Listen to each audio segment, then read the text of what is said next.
You're listening to Guitar Talk with Dave and John.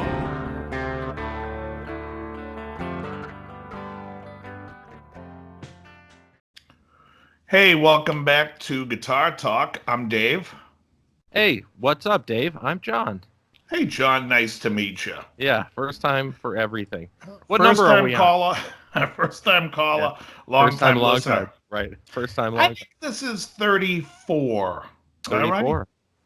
Look at this. I feel like I can kind of fade into the darkness.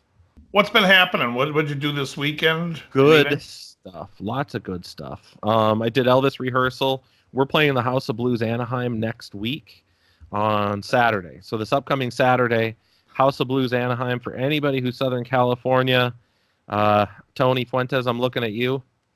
Nice. Yeah, so House of Blues Anaheim, we're going to be headlining, and we have an opening act for this one, and it's a tribute act called Nerd Halen.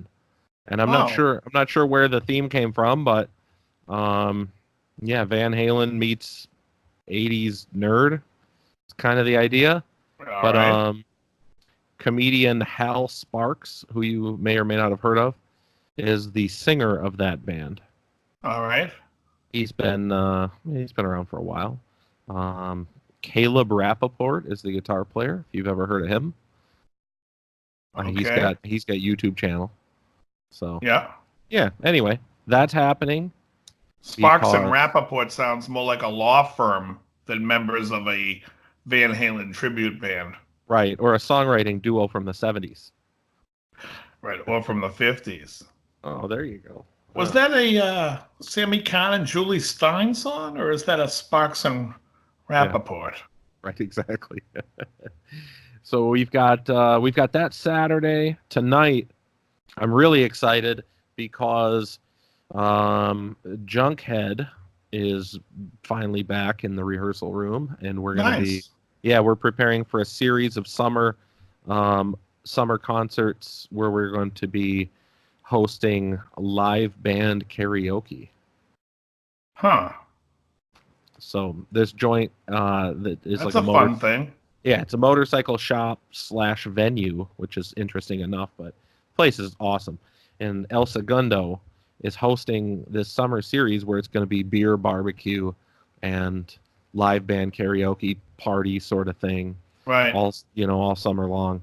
And we're going to be a recurring role there. So that's cool. That's kicking off tonight. Anything else? I played a gig on Wednesday night with Troy's band. Oh, yes. Yeah, with and that's called Trucker Bomb. And it's kind of advertised as being alt country, but I'm pretty certain that it's just Southern rock. Right.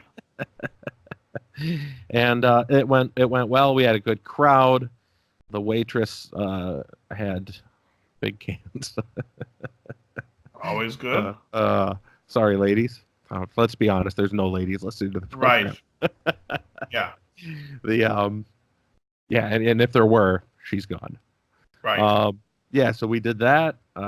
Spent a little bit of time with. Do you remember John from the Mesa Boogie store? John Tokarski? The Hollywood one. Yeah. Yeah. Yeah. He's working for Dave Friedman now. Oh, he is? And yeah. Me and Chris from Junkhead, the other guitar player, we went and hung out for an hour or so with Dave Friedman. John was the guy you used to deal with up there, and he used to do all the repairs and everything. Yeah, he modded my amp. Yeah, so he's over there now. And me and Chris went and spent some time with him on Saturday. Hung out with Dave for an hour. It's cool. It's always cool, nice. Just sitting in a room watching guys fixing amps and kind of, sponging away any information you can. Right. So Uncle Doug's videos have really helped, and I have an anecdotal story from this weekend that proves that it helps. Awesome. I'm excited about this. So John Tokarski was working on a Marshall Zakk Wylde signature head.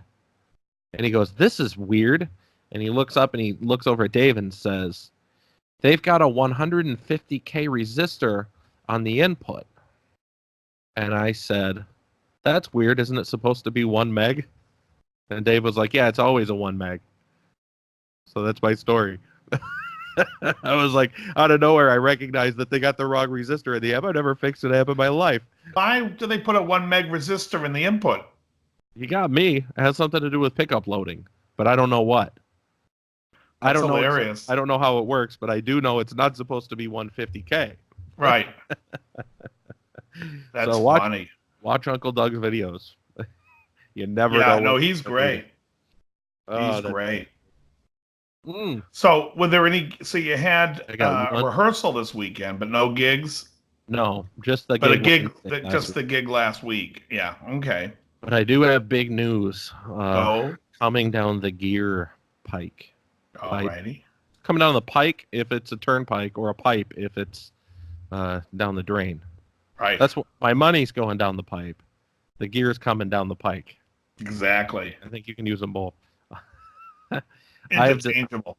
Right. I've decided that because I'm doing this whole English voiced amp thing with the Splon and the Mesa and everything, I decided that I wanted to put greenbacks in my speaker cabinet. Wow. So, but that doesn't make any sense because Dave at Avatar Speakers. The vintage 30s are also a British amp, British speaker company. It's a British speaker company, yes. Yeah, no, but the voicing is not the same. And all of this will probably be a very insignificant change to my tone. But what I'm looking for is a little bit less modern, aggressive, and a little bit more of that vintage sort of sound. I like greenbacks. I've used them before. And I got a good deal on some greenbacks. By the way, Celestion is making greenbacks in England again. Wow. I don't know if people know that, but I guess 6 months ago they stopped producing the, what are they called, the M12 or GM12, G12M? Yeah. Whatever they call that. They stopped it in China? It's not in China anymore. They still make speakers in China, but sure. The greenbacks are officially back to Ipswich, England, the manufacturing mecca of Europe. Wow. Yeah. So anyway, good price from Avatar Speakers. Shout out to Dave at Avatar Speakers. Really good price on a quad of them. So, nice. Also anybody who wants to buy some really good condition, totally perfect, made in England vintage 30s, I got a quad, 8 ohms each. Let me know. Excellent. Most have some pride, Hamilton. What is that from Fast Times? Fast Times, yeah. That's brilliant. That's the second Fast Times reference that popped up this weekend. That was another thing that happened. Fast Times reference. I did a gig at a guy's house whose last name was Hamilton. Okay. So in between every song, we were just doing, "Nice ride, Hamilton," like the whole time. We were just, and he was laughing because he's just, growing up, his buddies always did it to him. So, Friday, Thursday, I go on Craigslist and I see there's a guy selling a Taylor 150E, and he's asking $6,000. So I'm thinking I could probably get it for $5,000. But let me just go take a look at it. I'm not even sure if I even want it, but I did want to take a look at it. So I drive down there to this guy's house on Friday. The action is like this high off the neck at the 12th fret. Okay. It was so nuts. And I said to him, "Did you buy this new?" And he's like, "Yeah." I'm like, "Well, this is under warranty. And you need to send this back to Taylor, because if I've seen anything that's even half this bad and I'm running a shop, this is getting back in the box and brought and sent back to Taylor." So for those that don't know, and John is definitely someone who does know because we sold Taylors for years, is that Taylors all have a shim under the bolt-on necks. And it sets the angle. So if the angle's off on it, you can, there's a piece of sticker that says Taylor in the front part. You peel that back, you unscrew, bolt this, the neck comes off, and you'll see there's a shim, and you can change the shim, make the angle much harsher, and really make that action nice. And it should be set up nice from the factory. And I was really shocked because I was like, it was so bad, it almost looked like somebody had removed the shim, or Taylor's getting really, really lazy and then I'm like, well, maybe this is made in the Mexican factory. I don't really know. I know it's the inexpensive 150E, so I'm assuming it is made in Mexico. Right. The guy lives near a Guitar Center, so I'm like, let me go to Guitar Center and take a look at how they're coming from the factory so I can go to a. So I go there and then I pick one off the wall, and again, the action is absurd. Now, it was probably 3/4 of what this guy's was, but it was still unacceptable. Like, you would have just been like, back in the box, send it back. It was nuts. So then I saw they had a Martin. I picked it up and played it. The action was pretty good. And then I picked up this Guild off the wall, and I'm like, holy moly, this action is phenomenal. Like, Right. it sounded great, it played great, and it looked like the old Westerly, Yeah. I can't remember the model. I think it was it might have been an F512, or I think they made different versions, like an F312. I'm not really 100% sure, but Oh, but the F body style for them was like the real big jumbo. right. Yeah. I see a whole bunch of tuning keys behind your head sticking out there. Yes, That's so got to be it. I ended up picking it up. And it was funny because there was a guy there when I was playing it, and he walks up to me and he goes, "Dude, you gotta buy that." I'm like, "What do you work here?" He's like, "No, but every song you're playing is great. I had no idea those songs were played on a 12 string." I'm like, "Yeah, I'm just kind of going through the gambit of playing every 12 string song I know." Now I have the capo on the 5th fret because I was playing Under the Milky Way earlier.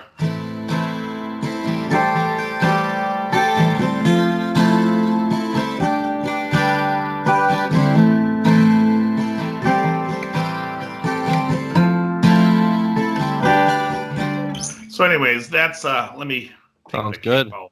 Yeah, it's a great is that sound. Is that a Shub capo? I noticed you're unscrewing something. No, it is a D'Addario. Planet Waves, got it. Yeah. All Yeah. right. Well, I don't know if they go by Planet Waves anymore. I think that moniker is gone. I think they sell okay. everything under D'Addario now. Okay, that's a good business decision. Yeah.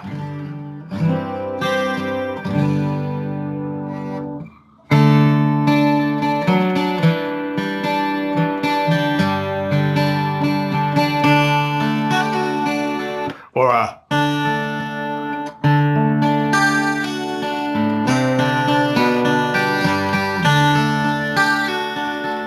Sounds great. that's a great sounding guitar. Yeah, I that's mean, very cool.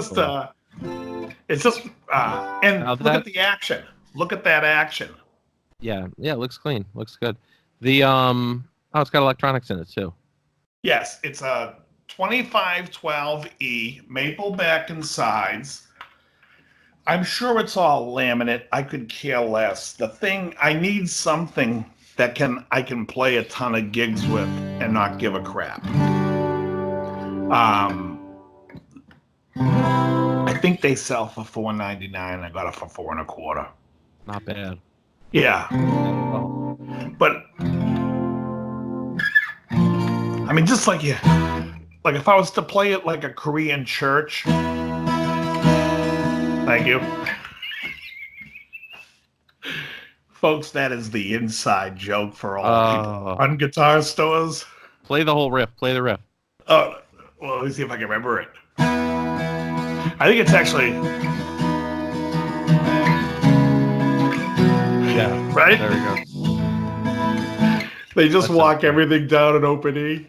Yeah. Oh, it's classic. Absolutely fantastic. Yeah, but I mean, it's just if you ever work in a music store and you get like the Christian worship music band guitar player coming in, that's what he plays. Yeah, and of course, once I get it home, I'm playing. Nice, right?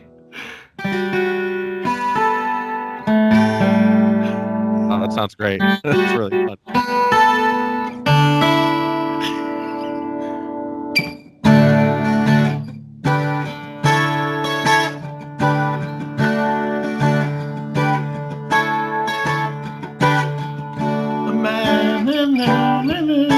Whatever. Fantastic. Absolutely Oh, great. it's outstanding. I What's love it. the diddle-a-diddle-a-da, foolada. I'm thinking, was the beginning of Roundabout played on a 12 string? No, I don't know. I know what the song you're thinking. I don't think so. Oh, maybe. Yeah, I wonder if it was. I don't know. But there was one, he used a Portuguese guitar on I've Seen All Good People. That's what I'm thinking of. I think that is a 12 string. Yeah, I'll have to probably. listen. I haven't heard it in a little while. And it's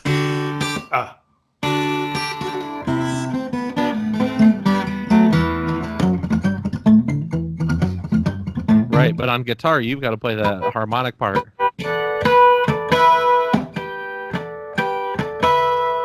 doo-doo-doo, doo-doo-doo.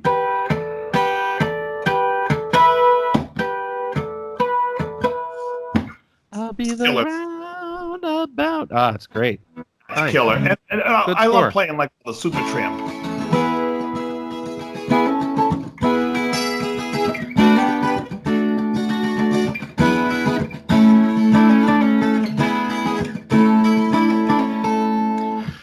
Yeah, it's fun. It's like one of those things when you stop playing it, you're like, oh, I didn't like.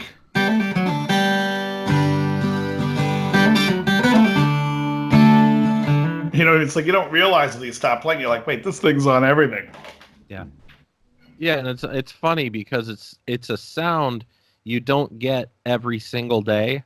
So the moment you start listening to it, it's just kind of like, what other rip you know? What other rip you know? Because Yeah, they that's all what, sound, that's they all what was sound happening great. in the store. I ended up playing this every song I could think of, and this guy's walking over, and he's like, "That was on a 12 string," and it was just really funny. But then I was like, Yeah. I'm at GC, and I say to the guy, "Hey, what could you knock this down for?" He goes, "Oh, I'll come right back." Like a half hour later, I'm like, "This guy ain't coming back." So I just grabbed the instrument, walked to the front, and said, what can you do for me on this?" And the guy was like, I'll look it up. And then he gave me a price. I said, yeah, I'll take it. Giddy up. Yeah. Get a case or a gig bag or anything? Comes with a gig bag. And I did a gig with it on Saturday. I had a 5-hour gig outside for a high school graduation. Please tell me you were not playing the 12 string for 5 hours. Oh, no. I was going to say your fingers would be dead. We were under a tent. No, in fact, I change guitars quite a lot because I play my Takamine, and then I'll have to go to the Ovation anytime we do the open E tuning, which I play. We do Dave Mason, We Just Disagree. Sometimes we do Street Fighting Man by the Stones. We do You Can't Always Get What You Want from the Stones. She Talks to Angels by the Black Crowes. Anything in open E. Yes, Tommy. Anything in open E you can play on it. So are you playing the Stones version of Street Fighting Man or the Lynch Mob version of Street Fighting Man? Yeah, the Stones version. Oh, you sure? And then we are playing, and then I have a mandolin that I play. We do Led Zeppelin's Going to California, which I play on mandolin. We've talked about doing Maggie May, but we haven't yet. Which would be nice with the 12 and the Mando. Yeah. Wake up, Maggie, I think I've got something. Yeah. That's a great song. And then I also play, that's it. So then the 12 string, I played Under the Milky Way, and we did a Bread song with it. But just trying to figure out what, songs we could play with it and other stuff like that. Sounds good. I want to talk about Splawn for a minute. Go ahead. If we can. Have you ever played one before, by the way? Negative. Okay. All right. So let me see. Okay, so check this out. This weekend, after we hung out with Dave Friedman, we stopped at this guy's house in Sherman Oaks because my pal Chris was buying a Splawn off of Craigslist. Wow. So now, this was the one like yours? Smaller. So Okay. I've got the Quick Rod, which is what's considered his what's the word I'm looking for? It's his flagship amp. Sure. It's hot rodded Marshall at its best. It's tight as nails. It's funny because I read a lot of the stuff online where people are like, "That's a hard amp to play because it's stiff. You know, it's not going to hide any of your mistakes." Well, I find that kind of funny because I prefer that, I think, as opposed to like a really saggy amp. Mm-hmm. Because I feel like the punch is a little bit more fun, and then also like my mistakes are generally more to do with like maybe a little bit more of a sloppy right hand, and having the tightness almost seems like it kind of tightens me up a little bit, and it's kind of like, oh, this amp's just polished me a little bit, you know, Right. instead of making it, you know, like more saggy and maybe more loose, which I don't want it to sound like. So I love it. I love it. It's my favorite amp, and so anyway, yeah, my buddy Chris gets a line on this, what he calls a Super Sport, which is a smaller head version of the Quick Rod. It has all the same features minus like one thing. And What's the wattage? it's 50 watts, and it's in Okay. a smaller box. So mine's 100 watts, EL34. This one's 50, EL34. It's 2 channels. Okay, so mine, the full-size one, the clean channel has a bass, treble, gain, and volume control. And on this one, it's just a universal EQ, so it just has a gain and a volume. Okay. That's pretty much the difference. But we get over this guy's house to check it out and start playing this little amp, and it's just smoking. Thing's awesome. It's absolutely crazy how good this amp was. And so we ended up buying it and taking off and going back to his place and playing around with it for a little while.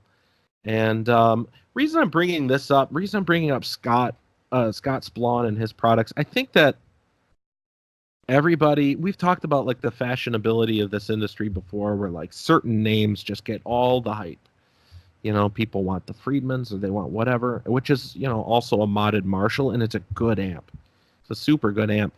But for guys out there, man, if you can get your hands on a Splawn, you're going to get them at like half the price. You're going to get something with Friedman's name on it because it's just not in chic. Scott makes all of them by hand in his, basically, I think in his garage. Maybe I'm wrong on that, but he makes them all himself.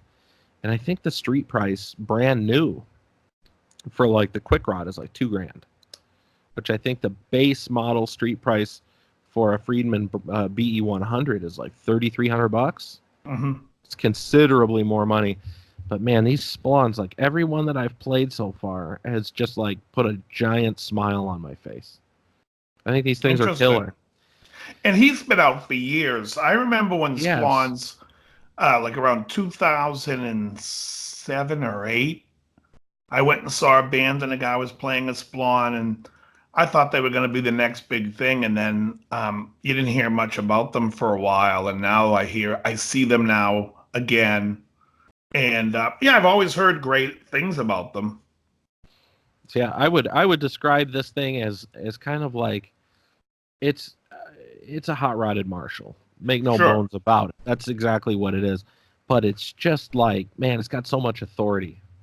It's got the low end that you're looking for that may be missing in a Marshall. It's still got all the bite that a Marshall has. But you know, he added an additional gain stage, so it's a 4 gain stage amp instead of a 3. And the thing rips. So this one that my buddy picked up, it was no different. Just a smaller package, but it was still just insane. But yeah, I mean, for any guy out there that may be looking for an amp that is different than the one that his buddy's playing, take a look at the Splawn stuff. You can usually find it used for, you know, half retail. So you're talking about like a handmade boutique amp that's going to challenge Friedman in terms of its overall sound, and it's going to be like half the price. So anyway, that's my. I don't know why I'm. Yeah, well, I know you've been digging the hell out of yours. Dude, that amp is so good. I'm playing it tonight in the rehearsal, and I think Chris is bringing his as well. Oh, nice. He has a Friedman. He has a Dirty Shirley. Oh, okay. So we played that a bunch. And that's a 40-watt EL34 head, and don't let the 40 number deceive you. It's insanely loud.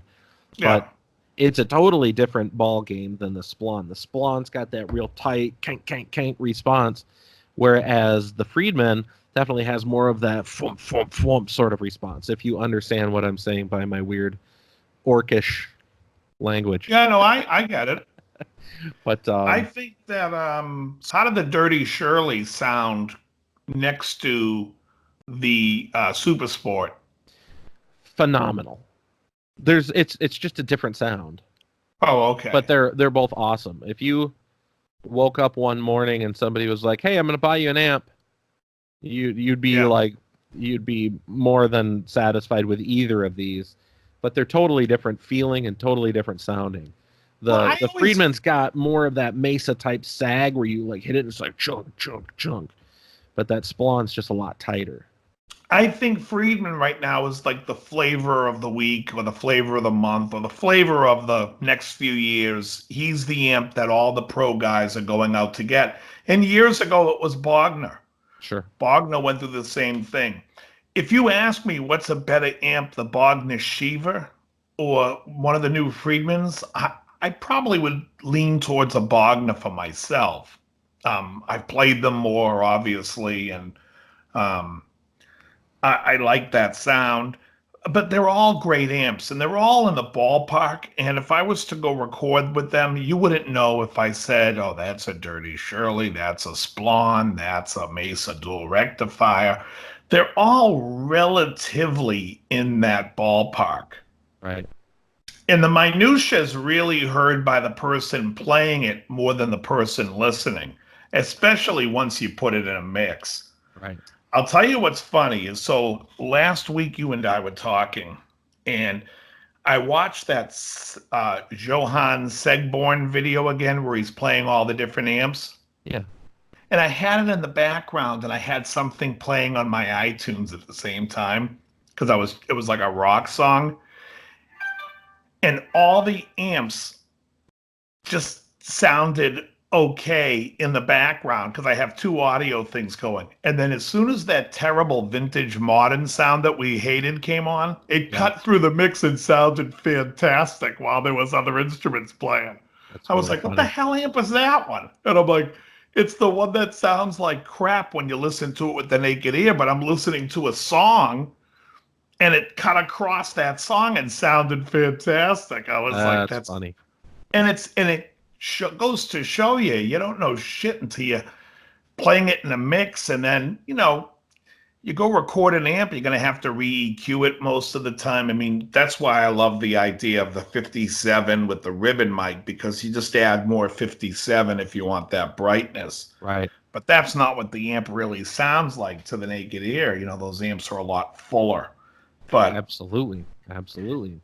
But I do think that they're all great amps, and if you can get anything cheaper just because it's not the flavor of the week, like if you can get a Splon for $1,000 for a head, you'd be crazy to go look at a Friedman, in my opinion. I'm right there with you. I had a conversation with Mike, the guy that owns South Bay Customs, the place that we're doing the summer series at. Sure. And we were talking a little bit about the stage setup because we're co-hosting this event through the summer. So he's preparing all the barbecue and going to have all the drinks and the wait staff and all that. And we're responsible for all of the entertainment and half the marketing budget and all this stuff that we're doing. And we were talking about the stage setup and talking about, do you guys need anything on the stage? And I said, honestly, leave your backline drum kit there. But if we can lose the guitar and bass amps, we would all appreciate being able to just use ours. And we had the conversation where he was like, well, the stuff that's on stage is good. You don't have to worry about it. And I said, I know, but Mike, you'll get this analogy. And I gave him an analogy. And I think you'll get this as well. Now, you've been working a lot more than a lot of guys that might be listening in terms of gigging. So your opinion may be slightly different, but Mike kind of got my analogy. I said, you build custom motorcycles, which he does. So would you prefer to use your own welder, or do you want to use somebody else's welder? because I'm assuming you picked the welder that you use because there's something about the feel and something about the feature set that is the right thing for you as an artist. And he was like, I completely understand that. He was like, I have worked in other guys' shops before, and it's never as nice as working in your own shop. I said, that's why we like to bring our own amps. Nothing wrong with yours. They're great, but I picked what I picked because it connected with me in some way, shape, or form that makes it more fun for me to play. Right. And he was like, yeah, all right, so we'll strike the cabinets and we'll strike the amps. That's fine, you know. So, but he totally got it. And as far as the flavor of the month thing goes, I mean, that same sort of thing applies. Maybe the same guys who've had Wagners, VHTs, Marshalls. Who am I talking about? You? That might be me. VHTs, by the way, there's another one. Stephen Fryette amplifiers. I think if someone finds a Fryette Pitbull and you can get one cheap, grab it. Yeah. They're overpriced right now. I've been looking all over Craigslist and Reverb. And a year ago, you could get them for $900, $1,000, $1,100. And I haven't seen one lately for under 15. So it's not a good time to buy that right now. No, he goes through spells of when he's making a lot of gear and then he's not making much. But he makes great stuff. He would be like in that echelon of if you're looking for a hot-rodded type of amp, like a modern amp, whether it's a dual rectifier, which I think is still a current great-sounding amp, or the old VHT Pitbulls, now they're under the Fryette moniker, or you have the Friedmans, the Bogners, the Splons. I'm trying to think, have we left anything off the table in those high gain? Oh, Henning. There's a million of them. Oh, the Henning Cherry Bomb is one of the best amps I've ever heard in my life. And Steve Henning is one of the best guys who has the company. And somebody not affiliated with that company, Doug Henning, is my all-time favorite gay magician. What? He's not gay? My producer's telling me he's not gay. No, I'm just by the way, this is my producer. It's hilarious. Oh my God, that's funny. No, anyway, yeah. The I've had all these amps and they all sound really, really, really good. They do. Yeah. But I mean, the funny thing is, I will say for the Marshall sound though. Oh, the quick rod that I've got right now. Oof. I don't think I've had another Marshall sounding amp that I've liked more than this one for that sound. But you know what it comes down to, though? Stupid. It's not even that it's a Marshall sound, because I know by the way you've been talking about it this week, when I first got this dual rectifier, which was around 2000 or 2001, and I took it out and played a gig, actually went to rehearsal with it, I was like, yep. That's me. That's the sound I'm hearing in my head. That's how I hear the guitar at this type of volume. And there's a lot of different, obviously we all wear different masks. And when I first tried the crank amp, I was like, here's an amp that's probably a little less gain than the rectifier. And I'm talking about the Revolution, clearly not the Frankenstein, which is a sounds like bumblebees. But anyways, it still had that sound where I'm like, oh, I love that sound. You know, like when I heard Marshall amps and I play them, it sounds like a Marshall. It doesn't feel like me, though. Like I hear it, I'm like, yeah, I could hear other guys playing this tone, but this doesn't sound like me. I hear Michael Schenker when I hear one. I hear all the old players that I loved. I hear Glenn Tipton from Judas Priest, but I don't hear me. Mm-hmm. And I think that's what we all basically search for. It's like that connection of this is how I feel I should sound like. And also I get that sound from from a Fender clean amp with a little tremolo and delay. I love that sound. I could spend weeks on it, but as far as the high gain sounds. And that's what's hard for me about being a Mesa player, is because I think the cleans stink, and I love a good clean. Mm-hmm. And that's it's the hard thing. It's the hard thing about everything, because there are inherently different preferences for your dirty sounds and your clean sounds. Like you're saying, they're personal to each guitar player. Yeah. Because the Splon's clean is really clean and it's really good, but it's also really dry. It doesn't have that juicy sort of bounce that you get out of a Fender. That's right. And I've seen some guys on YouTube's that I'm friendly with, and they sit there and will talk gear about stuff, and then I'll go hear with them play, and I'm like, that is all mid-range, and that's the opposite of what sound I'm looking for when I play, or even what I'm looking for to listen. I feel a lot of people play a mid-rangey sound when it comes to guitars, and especially when they go play in a live band situation. And it's like everyone in the band is so loud, and it's like, because you got the bass player and the guitar player fighting for that mid-range, and the singer's screaming on the top of his lungs and he can't be heard.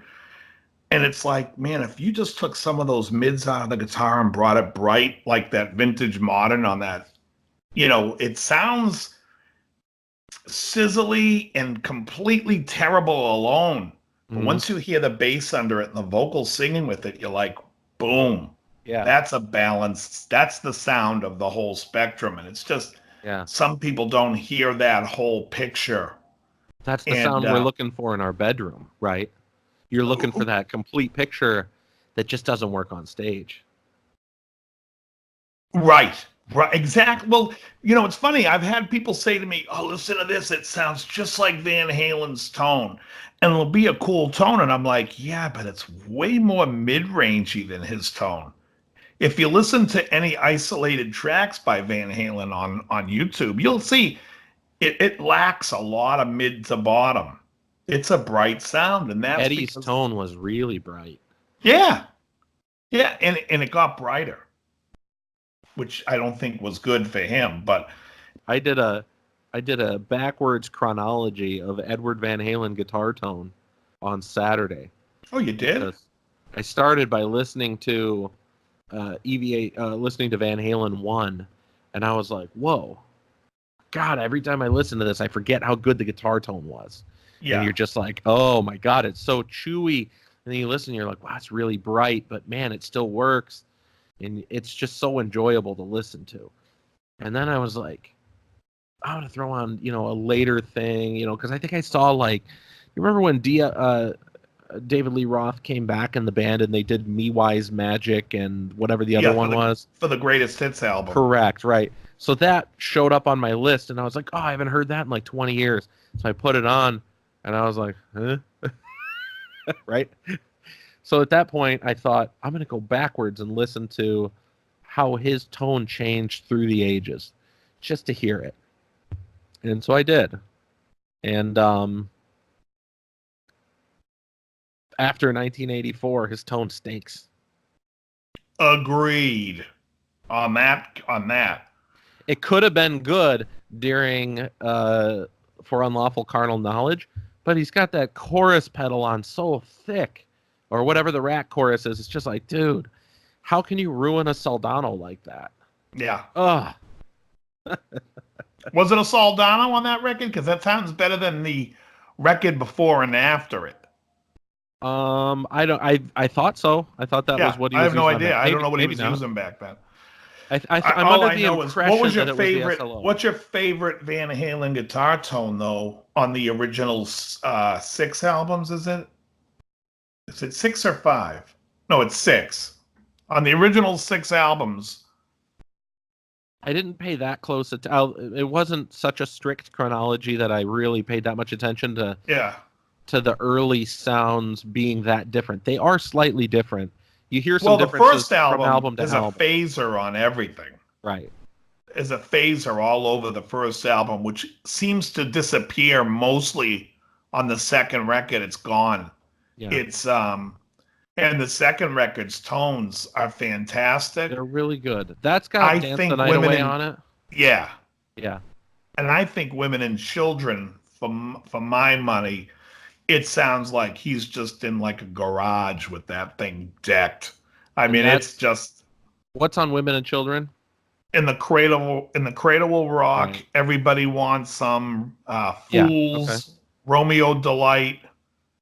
That was always my favorite record. I just felt like that was like, well, I mean, I can't bullshit. It's the first album I listened to by them. I got it the day it came out, and I got Van Halen 2 the same day. So I listened to both those, but I really thought Women and Children was something special. Yeah. I mean, this is probably a basic answer, but I think Van Halen 1 might be what I would choose because it has a similarity to one of the things that I love about Yngwie's first record, and that is that Marshall is up so loud and those speakers are breaking up so obviously that it sounds like it's just dangerously close to breaking the whole time.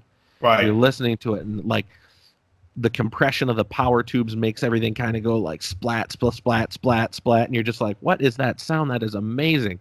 And so there's something like so dangerous about that sound that I that's probably my choice. It's so good. I mean, there isn't a wrong answer except for Diver Down. So those at home that thought Diver Down, go sit in the corner for 10 minutes. That's the wrong answer. No, in fact, I hate Diver Down, but I think a couple of songs on it, like The Full Bug, Hang 'em High, and Little Guitars, is fantastic. Little Guitars is so good. Senorita, I'm in trouble again. Yeah. You know what would be great? Actually, is Secrets if I was like, is great. Secrets is a great song on that album, too. Actually, wait a sec. This could be my favorite album. I'm just kidding. Exactly. Whoever's sitting in the corner, rejoin the rest of the class. Yeah, you can come back. You can come back. We found 4 songs that are unbelievable. No, all of that stuff was good. But yeah, all the Sammy era stuff, it got too saturated, it got too compressed. Well, it's a different band. I'm okay with it because to me, when I was a kid, I instantly referred to that band as Van Hagar. Right. Not to be insulting to anybody, not to say it in a talking downward type of way, but simply just because it's another version of the band, and whether you like it or not, they're going to approach the songs differently, and they did. So to me, it's like it's the Van Halen and the Sammy Hagar era. Van Hagar. I think a lot of people think it's saying that of disrespect because they're like, I'll never call that Van Halen. It's Van Hagar. Yeah, but I call it Van Hagar just because, like I said, it's more of that's really what it is. And it's good on its own. It stands up. It's a great band. Are they as good or important as Van Halen's first 6 albums? That's absurd. That would be absurd. But it's like, but it's a different band.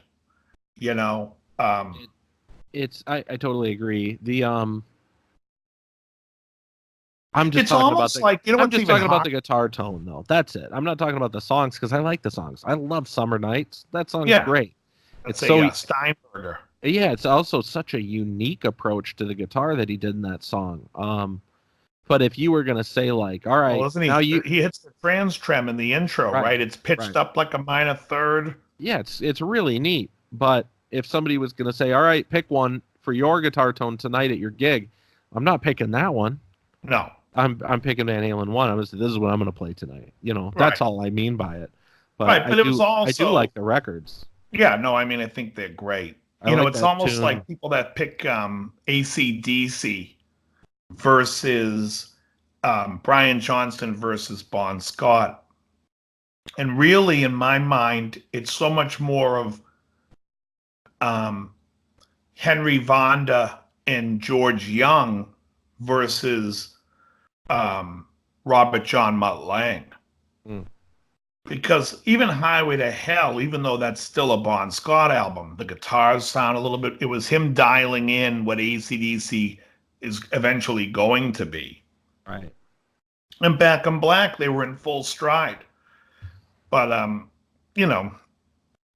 Yeah, because listen to how different that guitar sounds on what is the song? Let There Be Rock.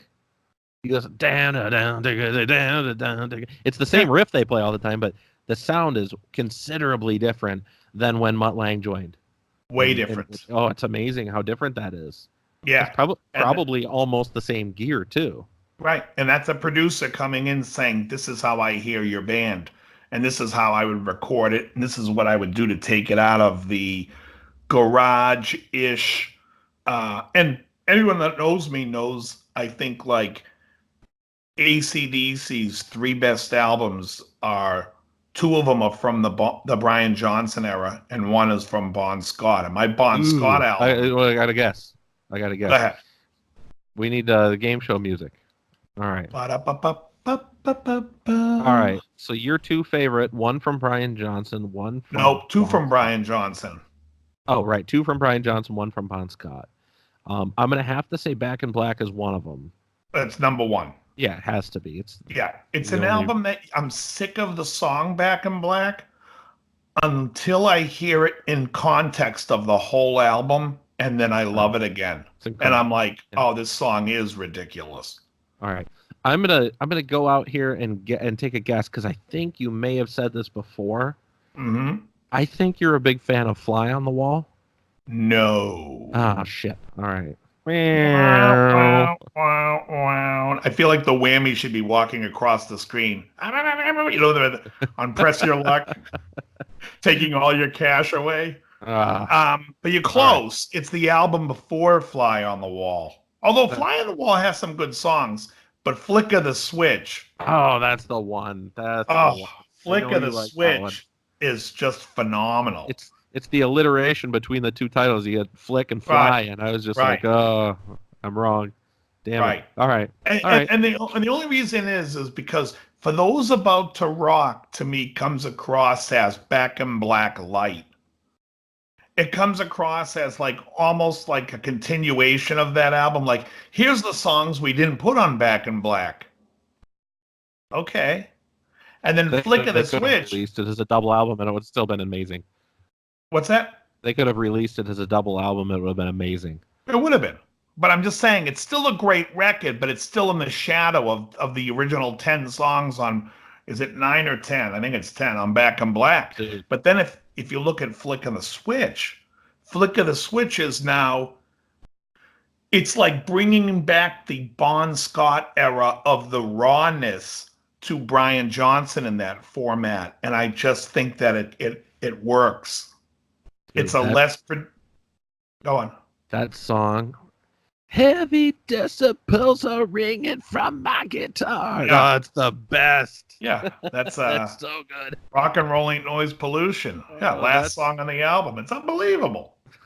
But now, what's the Bon Scott album I like? Let's see. I'm going to start by putting my top 3 choices that I think it will be. And you tell me if it's in the top 3, and then I'll pick. Okay. All right. I'm going to go with Highway to Hell is one of the top 3. It's a Long Way to the Top. What's the name of that? What's the name of the album with that? High Voltage. High Voltage, right. High Voltage and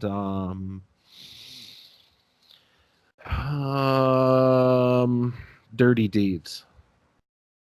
And the answer is negative. None of those. Okay. All right. Well, what would it be? Powerage.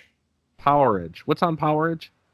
Powerage has Down Payment Blues, Sin City. What's the Beavis and Butthead one? Gone Shooting. Mm-hmm. Wow. Okay. Oh yeah, it's the greatest. Up to My Neck in You, Kicked in the Teeth. I said Sin City. What's the no? Yeah, I mean it's just the album top to bottom is unbelievable. Is Night of the Long record. Knives on that one? That's the last song on For Those About to Rock. Oh, okay. Yeah. Also known as Dr. Feelgood. Exactly right. That's why. Yeah. But But Powerage is one of those albums. It's the last album that Vonda and Young produced before giving up the helm to Mutt Lange. Okay. And it was still a good effort. Like, it's like, to me, it's the best of AC/DC with Bon Scott. I just think there's something about that album when I listen to it as a whole album. You know, I think that's what people miss a lot about stuff. You know, it's like when you, like, you know, you miss out. Were you a Soundgarden fan? Yeah.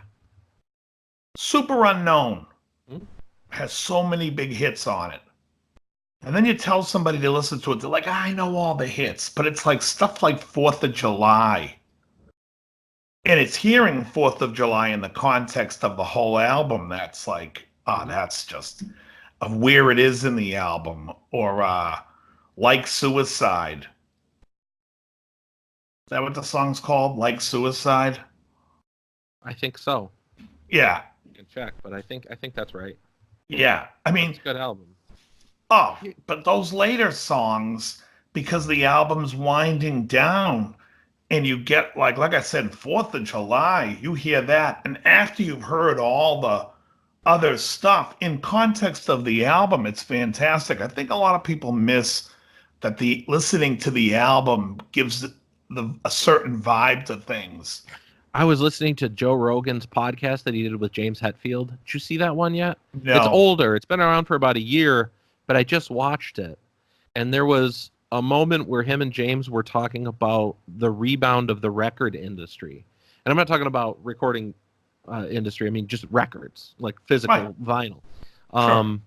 And James was talking about how his kids like started getting into vinyl, like, you know, with the whole like Urban Outfitters and everything. Now all of a sudden they're doing vinyl, and he says it's unbelievable. He goes, I walked into my daughter's room the other day because I got her a couple of records and she disappeared into her room and I hadn't seen her in a while. So I walked in to check on her, and he goes, I couldn't believe it because this is today in this day and age. And he said there were records strewn all over the floor, and she was laying down with a big pair of headphones on her ears, listening to music on the record player. And he was like, it was like when I was a kid. Right. It looked exactly the same. He was like, this is the kind of thing that needs to start happening again, that tactile experience with music, to get people like reinvigorated on it and get people interested again and connecting with the bands and wanting to see the shows. And it was so like, it was the experience we had when we were younger. Yeah, mine was with CDs, but I still always had them, you know, right, or but cassettes or whatever. If you take anything like Pink Floyd's Eclipse, is that what it's called? The lunatic is on the grass. Right. What the hell's the name of that song? It's not Eclipse. Brain Damage or something. Is it Brain Damage? The lunatic is. I can't believe I'm blanking on that. It's Brain Damage. That's right. Okay. When Brain Damage comes on the radio, I could care less, and I don't want to hear the song. In fact, I don't like it.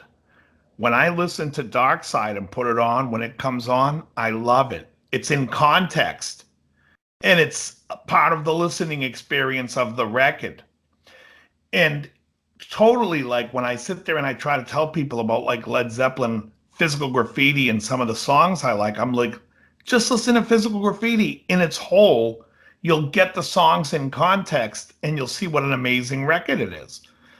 But yeah, it's hard today because today it's like people are like, I'll just download the one song. And what did I hear? iTunes, yeah, you're right. And you know it doesn't, unless it's like a song that's like if I said, hey, listen, go download Baby Come Back. You don't need to download Player's whole album from 1977 to know that Baby Come Back's the only good tune on the record, because it's a pop single and it doesn't really require that. But, you know, AOR, which is album-oriented rock, is album-oriented rock for a reason. Right. Just to call you to task on the statement that you just made, I disagree. And here's why I disagree. You said you don't need to download the whole album to know it's the only good one on the album. I think that's part of. I know, but I think that's the part of the exploring process that people connect with bands. I think they should get the whole album and listen to it and realize. I That something agree. is golden and the rest of it may not be. Right. Well, it's like the Sanford Townsend band. What was that song? Your eyes had a mist of a smoke of a distant fire. So I went and bought the whole album, and I was like, ugh, I should have just bought the single. But no, but there's like, but album oriented rock Right. is that where they put an album together because it's an experience, and I think like people, need to hear, like, I mean, just think of an album. Like, I mean, I remember when I got my first album. Here, let's go like this. What was my first album that I ever owned and held in my hand was 1978. In fact, I think I got Kiss Alive 2 a little after this, but the first one I had was Foreigner Double Vision. And did Hot Blooded in relation to that record, Blue Morning, Blue Day, Tramontane, the song Double Vision, Spellbinder, Lonely Children, that record, the way it lays out when you listen to it, it's like it was a great experience listening to that album. When I hear like Hot Blooded on the radio, it's kind of like, yeah, but knowing that you hear it in the context of the whole record, it's fantastic. Yeah. And that's a It's do a you remember really they good used to album. yeah, they used to play album sides. And my brother, when I got that album, my older brother got the Rolling Stones Some Girls. And I remember hearing, not only Shattered and Beast of Burden and Miss You, but I was hearing Shattered. Shattered. But I never liked that song.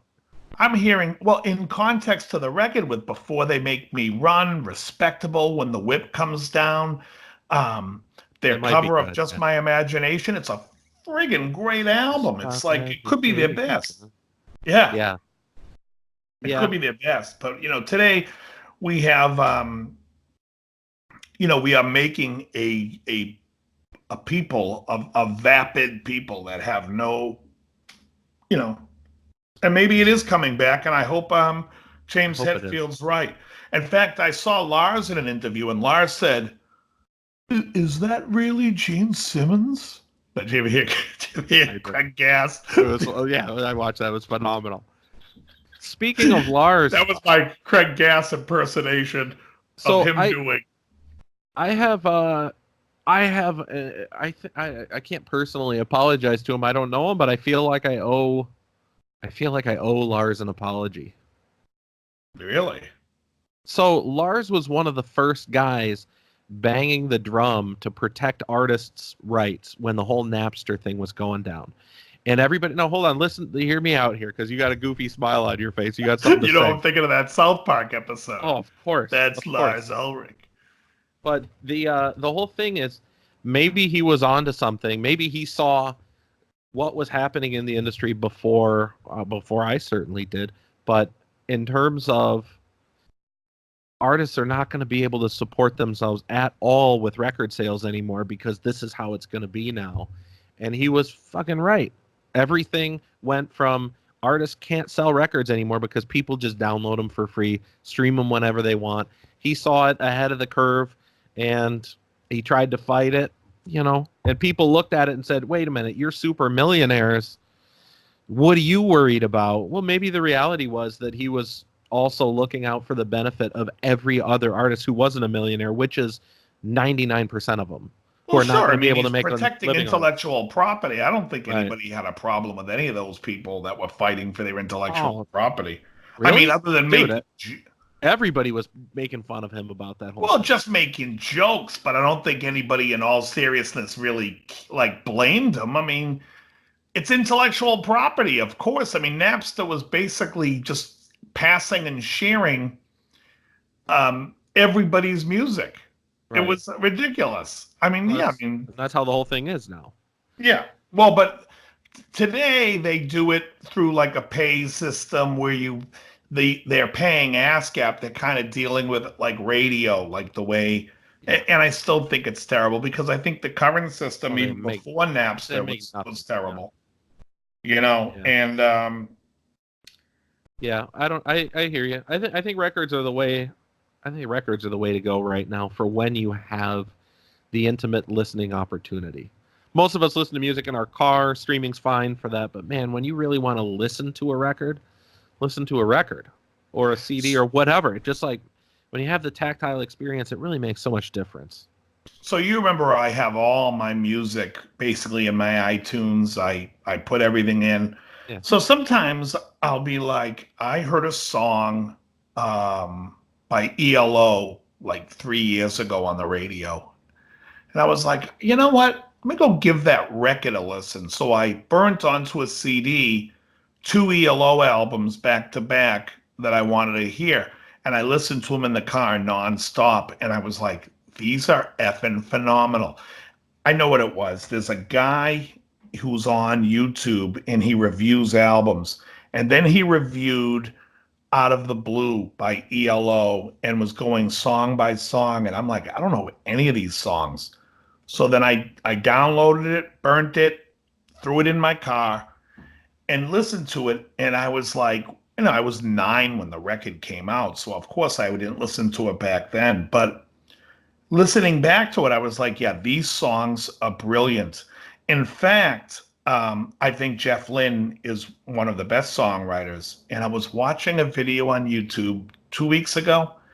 Trevor Horn is talking about the song and breaking down the song, Owner of a Lonely Heart. Ooh. And he comments about writing the lyrics and how he feels lyrics are important, which he never understood why Jeff Lynne, who wrote terrible lyrics, was so big. And I'm like, and of course I had to write a comment on his page on this post. I wrote, the guy who wrote Video Killed the Radio Star is criticizing Jeff Lynne's songwriting. Go fuck yourself. What a fucking turd. That's Unbelievable. The guy wrote Video Killed the Radio Star, and then he had a minor hit with Owner of a Lonely Heart. And he was the he's guy gonna that you kicked out of the disparage store, Jeff right? Lynne. Yeah, I hate that asshole. I hate him. Oh I man. tried to introduce him to Kolvar. I'm like, Kolvar's the biggest fan of drama. That was a long time ago. I got no interest or time. It's like, What go a fuck dick, yourself then. Here's a Yeah. dickhead. But that aside, for him to sit there and say, oh, Jeff Lynne wrote shitty lyrics. I, on the other hand, wrote Video Killed the Radio Star and Owner of a Lonely Heart. Right. Well, aren't you the lyrical fucking genius? That's funny. What a wizard you become. Oh, that's Just funny. a dink. I also did a video today about Bob Dylan. I hate Bob Dylan. I just find, and you know why I hate him? I hate him just because well, there's a couple of reasons. I love Royal Jelly by Dewey Cox.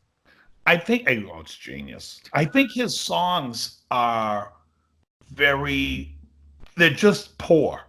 And people say, oh, he's a great songwriter. I'm like, really? Name 10 songs he wrote. That's great. He only has 4,000 albums. So I'm sure you can figure out 10 songs, and they fight their way to get out 10 songs off 4,000 albums.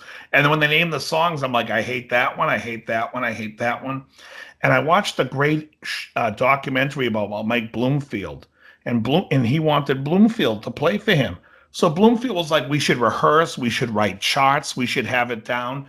And Dylan was like, no, we just go in and wing it. That'll sound better. And that's what it sounds like to me. It sounds like a bunch of shitbags in a room. Hey, follow the idiot there with the sunglasses. He's too hip to chart a song. Fuck him. And then people and then people are like, oh, he's so great. And then oh, when and it's so pompous. And then when Springsteen came out, it was like, Springsteen's like trying to fill the void. He's the new Dylan. No, he's just a guy that writes songs who's fucking good. Dylan wishes he had this guy's catalog. Springsteen on one record had as many good songs as Dylan had in his whole career. And then when Tom Waits came out, the same thing. Oh, he's like the new Bob Dylan. The new Bob Dylan? No, he's good. You see, Dylan sucks. There's a lot of So- people out there that like that guy. But he sucks. I don't care. But and a lot of people like him because Lennon liked him. Lennon Oh, that's wiped probably his true. ass with him. That's Lennon probably true. fucking great songs. I don't know much Bob Dylan. Us get stoned. Oh yeah, you think so, asshole? I know one Bob Dylan song I like. And I like the Rodney Crowell cover of it. I don't know if I like the Bob Dylan version. What is it? It's called Shelter from the Storm. Yeah. I like that one. Anyway, Uh, Rodney Crowell. Hey, so another thing here, bringing it back a minute to what we were talking about ago with like Hetfield and vinyl and just that sort of thing. I was thinking a little bit about. hold on a second, real quickly. I want to interject because you said Hetfield. Lou Reed is another piece of shit. I agree. Okay. I know right where you're going with that. That they made that avant-garde album with him that was just awful. It was the worst thing ever. Well, it was kind of like the modern equivalent of like the atonal music, where it's just like, this is stupid. Hetfield probably said, "Hey, who could we get to make a record with who just sucks?" Lou Reed's looking for a band. Let's call that No Talent. He's been around for 40 years and has one song everybody knows him for. What is that song? I haven't heard it in years. I know what you're talking about. Oh, Take a Walk on the Wild Side. Yeah, that's right. It used to be on the radio in Detroit all the time, but I haven't heard it in LA. Right. Hey Lou, don't just talk the lyrics. Yeah, don't try too hard. Yeah, you're just talking. We're fine. We got girls over here to sing. Spoken word. Oh my god. Right? Anyway, and he's like it's like he's reading it like it's a sheet. He's like, yeah, do, and the black women saying, Lou, that wasn't for you to read. That was your notes. That's hilarious. Yeah, Lou, those were notes to you. What's going to go on in the song? You don't have to read those things in parentheses. Oh, did you ever spend time actually listening to it? I listened to like one or two songs and I was like, I can't do it. I can't. So, you hear a lot of people say things like, Pro Tools killed the recording industry or whatever. People say stuff about it. I don't think that it's necessarily Pro Tools' fault. I'm sure it all comes down to it's people's fault. I was listening to that song breakdown thing I told you about last week, and I'm listening to like some of the stuff that happens in some of these songs, and you listen to, like, I'll go back to Seeger, Hollywood Nights, and he's getting ready to sing a big line, and you hear in the microphone on the track, you hear like this big breath right before Hollywood, he screams it out. And it's there in the track. Today, that would have been like, all right, let's cut it right there before the waveform, get rid of it. Now it's clean. All right, this song is going to be recorded at 144 beats a minute. The drums here are dragging a little bit and pulling a little bit here. Let's quantize that. Boom. Now it's on the track. Songs just don't breathe. They don't. It's not because of Pro Tools. It's because of what Pro Tools gives you as an option to be able to work with. It's everybody trying to be anal and one up the next guy that's killed music, because now you can't just say, okay, there's some pushing and pulling in that drum track, but it sounds natural. Now it's like, no, it's got to be on. We got to make sure it's on. And I find that to be maybe one of the things that's more of a contributor of why music sucks now. Well, I think if you listen to Iron Maiden, I remember when Brighter Than 1,000 Suns came out. I think that's Matter of Life and Death. You can still hear the push and pull and speed on the drums, which it's a nice thing. I don't know that it's necessary. Certain bands obviously have better drummers and guys can play to a click and still make it feel like a groove. There are so many issues, though, whereas they've taken away headroom. Everything has to be slammed. There is no more dynamics in songs. Entirely agree. It just sucks. And unfortunately, this is the record business. Until somebody comes out and says, you know what, I'm just going to record like I would if it was 1975 and make a good record. And until somebody does that and that record becomes a smash, then every copycat's going to go back to, we just want to record organically. And then they'll take credit like, I've been wanting to do this for years. Yeah, that guy did it and you just want to copy. Because that's the whole industry is copy. It's like, I agree. oh, that record sound. Yeah, I mean, one person comes out with Bro Country. Oh, yeah, I'm going to play these chords. And it's like, do what that guy did. Yeah. Okay, let me hear your song. Yeah, it's all right, except he's playing a 1-6-5-4. Yeah, this is my own chords. Yeah, not anymore. I want you to play what that guy's playing. That's or 1-6-4-5, whatever they use. It's the same chords in every song. Yeah, it sucks. Think about here's a song. Think about the dynamics of Let There Be Rock. You start out, the guitar. Somebody listened to that album. I actually didn't, but it's in my head because we mentioned it earlier. But it goes and it has that hard sounding beginning, and then it just cuts and it's just bass and drums and Bon Scott singing. Yeah. And then you get like the staccato chords. Let there be rock. Dun, dun, dun, dun, dun. And then later in the song you get that. But every section there's like something that's growing off of it. It's not like you mentioned a minute ago where there's no dynamics anymore. They leave a lot of room when room needs to be left, and then they fill it up when it needs to be filled up. And that's how a song should be made. Right. Well, it's almost like in some cases it works in other in other mediums it works. In film, in the 70s film, there was this slow way of telling a story. Right. In the 80s and 90s, they've cut that up and they've made it a much better style to the point where, I think they really haven't altered too much from that as it goes. I know exactly what you're saying. I totally. But they have altered that style. And in music, that style used to be there too, but I don't think it's done very good. Everyone today is Don't Bore Us, Get to the Chorus. But you wouldn't have songs like Foreplay Long Time or Love Lies Bleeding / Funeral for a Friend. Ooh, there's a good one. You know what I mean? Those intros that get you tagged into the song and that have a dynamic. And, I was watching the other day, and I think I brought this up to you. I was watching a guy who was critiquing something like all these people do reaction videos, and I've thought about doing reaction videos myself to songs and calling it the only honest reaction video on the internet. Right. Where I'll play songs like this guy was playing a song from Vinnie Vincent Invasion. Boys or something. I don't know what the name of the song was. The verses sounded like Metal Health.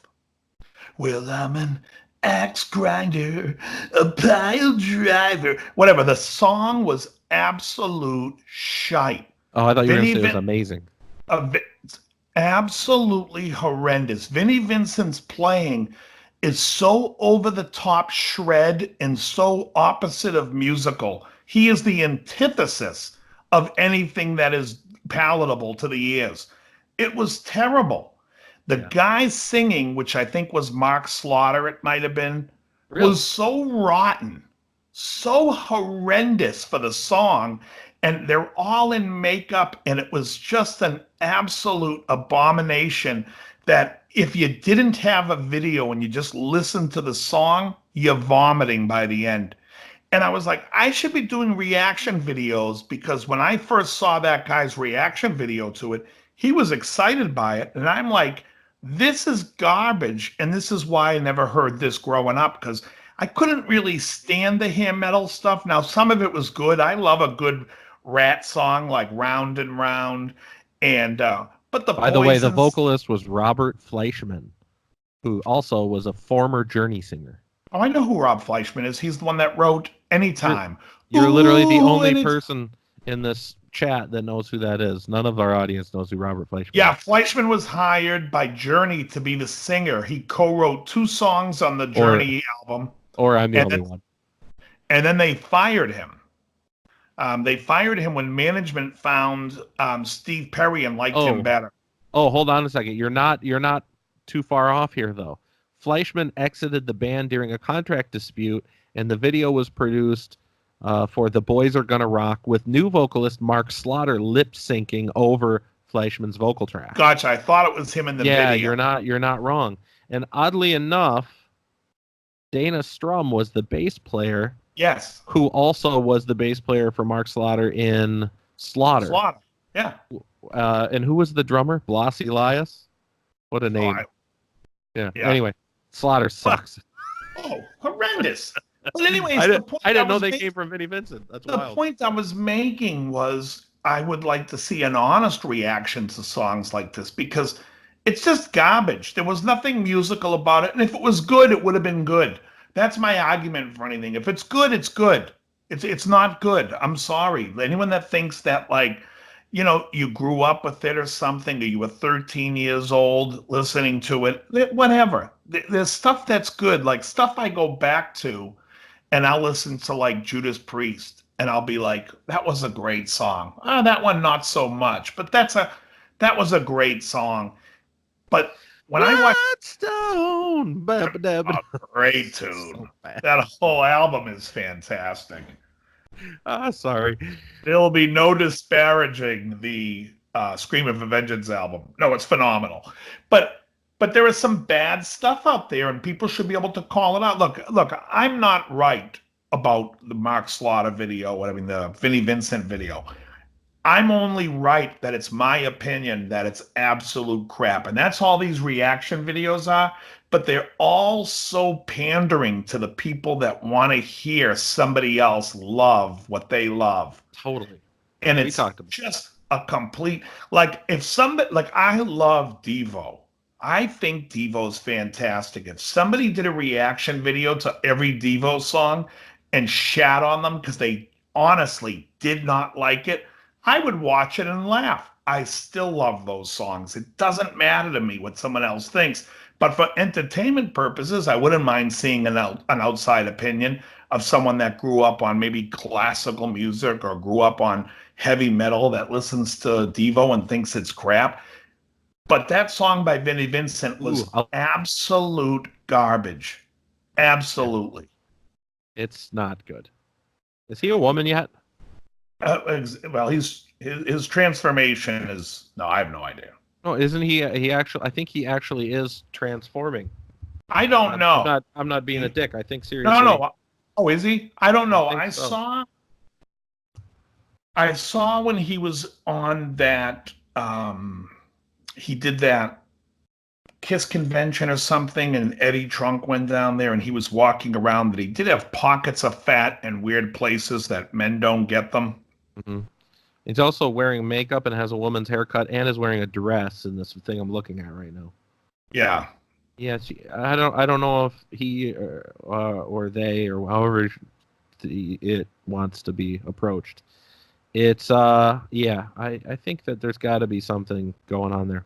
Yeah. Anyway, I don't know or care. I just think he's terribly over. Like, they talk about him in Kiss. It's like, I don't care about Kiss. Other than the original 4 guys in the band, I don't care. He's wearing high heels too. She's wearing high heels. Yeah. She's a woman. Well, he also played guitar for one of my favorites, Dan Hartman. Yeah. Why are we still talking about Vinnie Vincent?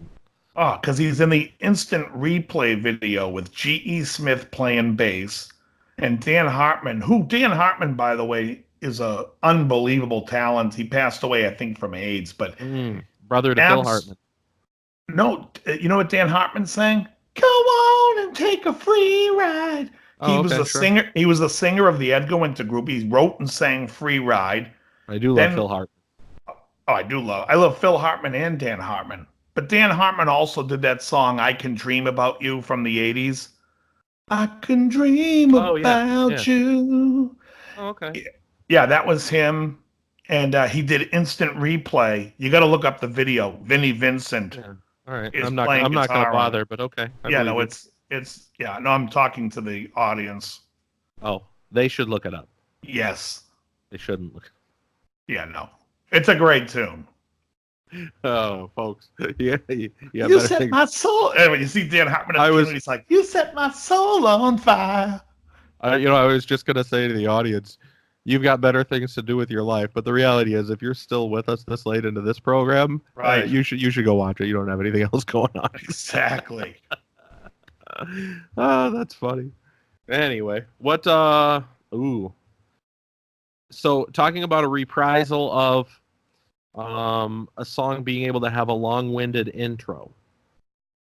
We talked previously about my boy Michael Kiwanuka, right? Sure. And I think I told you he's got a song that I love to death that's like 10 minutes long. It's a soul song. The first half of the song is this long-winded, thematic instrumental intro. And I think it's important to note that even though he's not getting radio airplay because that sort of thing doesn't happen anymore, if you type in Michael K on your iTunes search, he's the very first thing that pops up. So there are no other Michael K names that are more famous than he is at the moment. But more so than that, he's playing a co-headlining thing with what's his name? Who's the black guitar player that's he's like a blues rock guitar player. It's real popular right now. Gary Clark Jr. He's doing a co-headlining thing this fall at the Greek in LA. So he's at least big enough to do that. Right. So maybe not big, but his number one song on iTunes right now is Cold Little Heart, which is that 10-minute song. So maybe somewhere out there, outside of our group of friends and families and whatever, there are people that are starting to get into that again. Or maybe I've listened to it so many times that it's it's boosted. Well, no, when you think about it, like, you had Shine on Your Crazy Diamond has a crazy intro and outro lengthwise to it. And In the Light by Led Zeppelin has that big intro. I mean, I just think that, anyway, something needs to change because otherwise the music industry's dead. Yeah, well, hopefully when you have these kids listening to records on their floors persists. Right. I mean, YouTube is like where the industry is like people teaching old songs and whatnot and all that other stuff. But anyways, I think we hit a long, strong points in this video. I enjoyed it. I hope everybody else out there did. I think so too. And I will talk to you sometime next week. We shall. All right, folks, comment. Let us know if there's anything we need to do better. All right. Very good, everyone. Catch you later. Very good.